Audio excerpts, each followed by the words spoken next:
महाराष्ट्र में 3 language policy implement की जा रही है। महाराष्ट्र गवर्नमेंट का जो नया जीआर आया है उसमें यह कहा गया है 3rd लैंग्वेज हिंदी कंपलसरी नहीं है, लेकिन हिंदी सिखाई जाएगी और 20 से ज्यादा स्टूडेंट अगर किसी क्लास में है जो कोई और भाषा सीखना चाहते हैं तो वो भाषा फिजिकली या फिर ऑनलाइन माध्यम से सिखाई जा सकती है। इस वक्त हमारे साथ राकेश शेट्टी हैं जो कि डायरेक्टर है GS Shetty international school Bhandup में।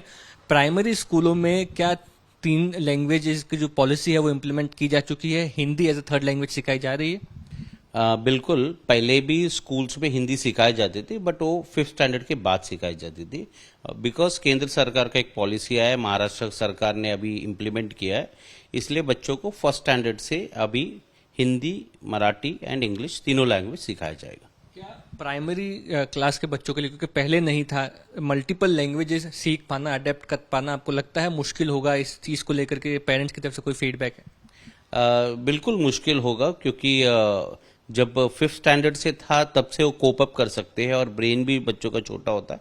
मगर अभी क्योंकि सरकार ने इसको इम्पोज कर दिया है तो schools have to do it. So अभी हम लोग ने इम्प्लीमेंट किया है और आगे जैसा कुछ दिन जाएंगे तो वो फीडबैक आएगी पेरेंट्स।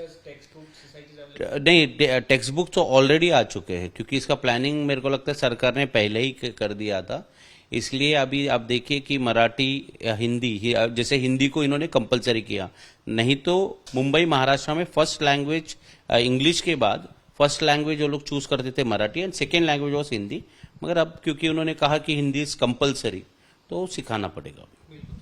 जो पॉलिटिक्स इसको लेकर के चल रहा है कि हिंदी इम्पोजिशन की बात की जा रही है, कहीं ना कहीं सरकार ने पहले ये कहा था कि हिंदी कंपलसरी नहीं होगी, लेकिन अभी जो जीआर नया लाया गया है उसको देखते हुए परिस्थिति है कि बाय डिफॉल्ट जो ऑप्शन होगा 3rd लैंग्वेज वो हिंदी होगी।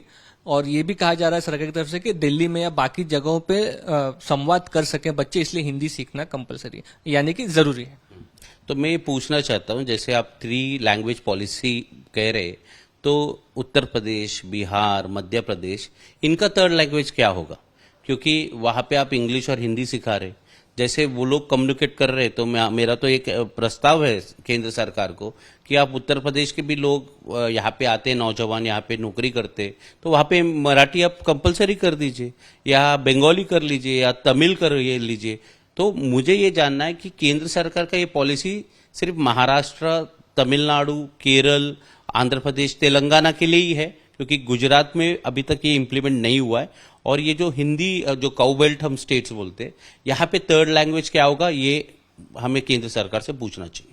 बिल्कुल, तो आप कह सकते हैं कि महाराष्ट्र में एक तरह से 3 लैंग्वेज को लेकर के पॉलिटिक्स जो है वो शुरू हो गई है। हिंदी बाय डिफॉल्ट लैंग्वेज सिखाई तो जा रही है, लेकिन सवाल ये भी उठ रहा है कि जो नॉर्दर्न बेल्ट के स्टेट्स हैं या फिर गुजरात हैं, उनके लिए 3rd लैंग्वेज क्या होगी? कैमरा पर्सन साई प्रसाद पाटिल के साथ मुस्तफा शेख, आज तक।